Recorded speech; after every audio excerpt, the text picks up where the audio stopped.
Welcome to the Healthy Lifestyle Podcast, brought to you by Telehealth FX, your source for online GLP-1 weight loss and testosterone replacement therapy services.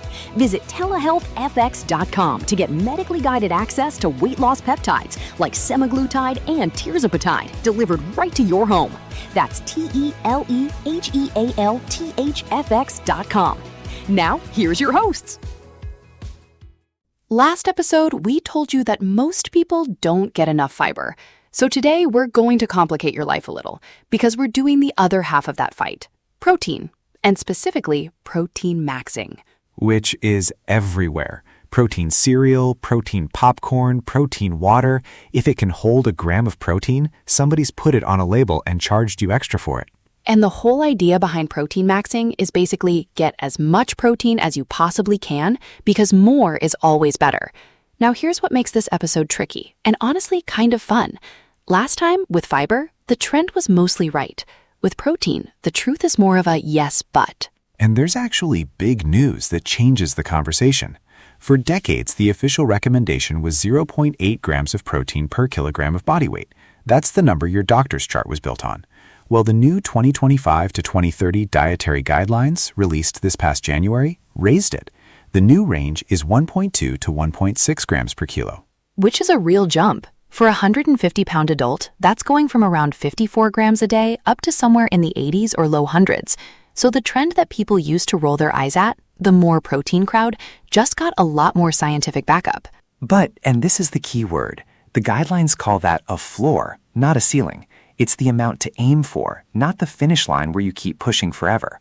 Because a lot of Proteinmaxxing online is chasing bodybuilder numbers, like a gram per pound, 200 grams a day, and most people simply don't need that.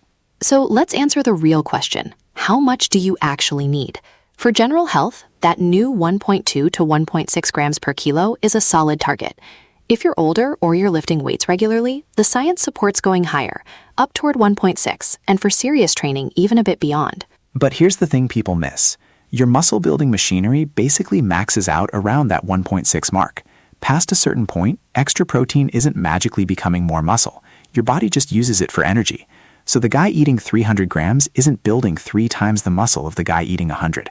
That's myth number 1, busted.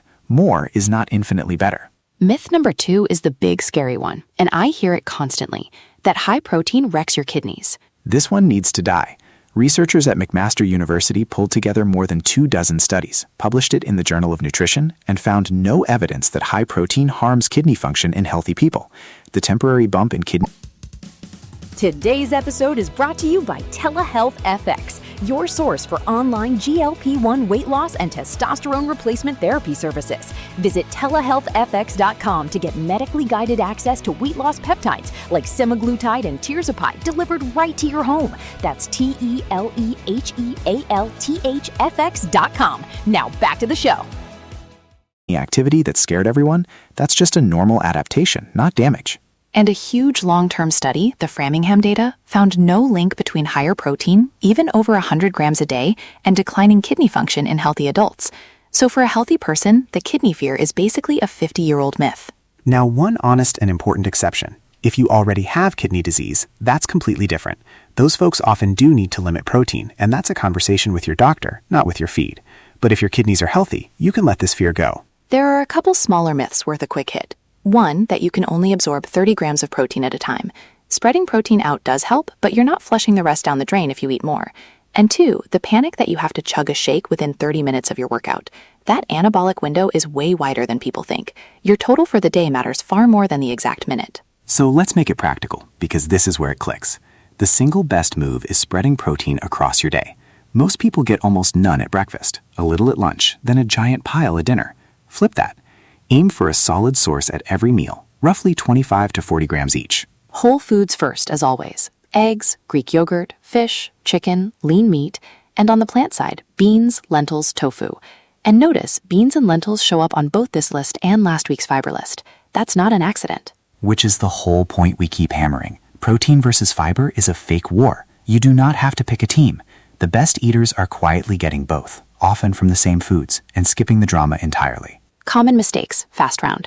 Chasing numbers you don't need. Getting all your protein at dinner. living on protein bars and shakes while your vegetables and fiber disappear. And on the flip side, either fearing your kidneys for no reason or ignoring a real warning if you actually have kidney disease. And that's a good moment for our sponsor, because it fits perfectly. Today's episode is brought to you by Telehealth FX. If you're working on weight loss and you want protein, appetite, and medication handled by actual clinicians instead of guesswork, that's what they do. Medically guided weight loss, built around you. Learn more over at telehealthfx.com. And the reminder we never skip. Everything here is educational, not medical advice. We don't know your body, your labs, or your history. Before you overhaul your protein, especially if you have any kidney or health condition, talk to your doctor or a registered dietitian first.